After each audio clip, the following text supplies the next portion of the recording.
नमस्कार। आज दीपावली है। दीपावली की आप सभी को हार्दिक शुभकामनाएं। आज राम का स्वागत उत्सव है। तो आज दिए के 5वें संदेश में कल्पना की हुई है और आप सबके सामने संदेश रखने का प्रयास है। तो वो कहानी के साथ मैं इस संदेश को आपके सामने रखना चाहूंगा। कहानी कुछ इस तरीके से है कि राम वापसी की सूचना मिलते ही पूरा नगर सजाया जा रहा था। दियों से पूरा नगर जगमग था। पुष्पों से भरी थालियां रखी जा रही थी। राम की प्रतीक्षा में हजारों दीपों की कतार लगी हुई थी और इन्हीं हजारों दीपों की कतार में एक छोटा दीप खुद को जो कहीं गुम पाकर अपने बगल में खड़े बड़े दीप से पूछा, ये कौन आ रहे हैं? क्यों इतनी प्रतीक्षा कर रहे हैं? सभी लोग क्यों इतने उत्साहित हैं उनके आने में? और हम क्यों खड़े हैं? और तब बड़ा दीपक उस छोटे से दिए की भोली जिज्ञासा सुनकर उसी सुंदर ढंग में उत्तर देने का सोचा। थोड़ा विचार किया और फिर विचार करके उसने कहा, तुम्हारे भाई आ रहे हैं। छोटे दिए ने कहा, भाई? बड़े ने कहा, हां, क्योंकि जो आ रहे हैं वो तुम्हारे जैसे ही तो हैं। हमारे जैसे? कैसे हमारे जैसे? वहीं पास मुरझाता हुआ फूल भी उसके उत्तर को सुनने के लिए कान लगा लिया।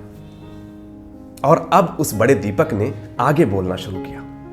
उसने कहा, देखो, जो आ रहे हैं उन्होंने कभी भी अपना कर्तव्य नहीं छोड़ा और उनकी तरह हम भी तो है ना।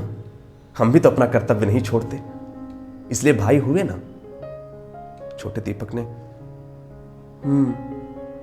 और देखो, वो राजकुमार थे, सब वैभव से संपन्न, सारा वैभव उनके पास था।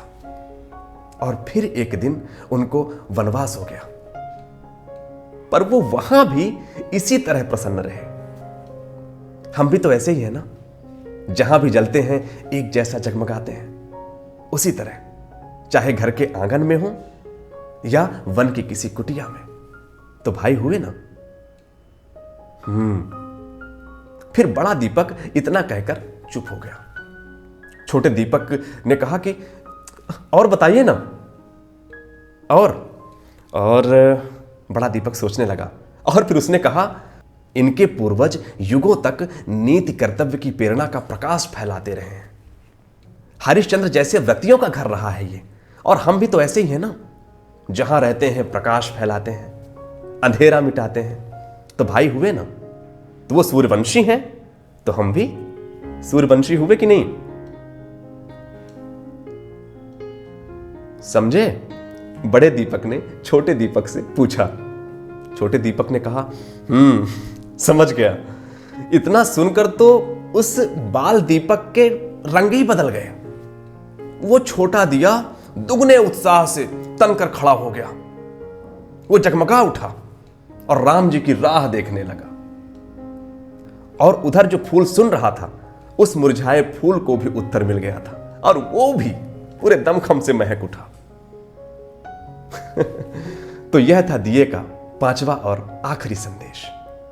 लेकिन इन संदेशों की कतार खत्म नहीं हो जाती। यह मेरी इस सीरीज के लिए आखिरी संदेश हो सकता है। बाकी यह एक अनंत सागर है, मोती निकलते रहेंगे। बस आप डुबकियां लगाते रहिएगा हमेशा। तो दीपावली की आप सभी को एक बार फिर से हार्दिक शुभकामनाएं। हमेशा दिए की तरह, दीपक की तरह प्रकाशित रहें। राम जी आपके घर विराजें। इन्हीं शुभकामनाओं के साथ आपसे विदा लेता हूं। हमेशा खुश रहें, प्रसन्न रहें और एक बार फिर से दीपावली की आप सभी को हार्दिक शुभकामनाएं। नमस्कार।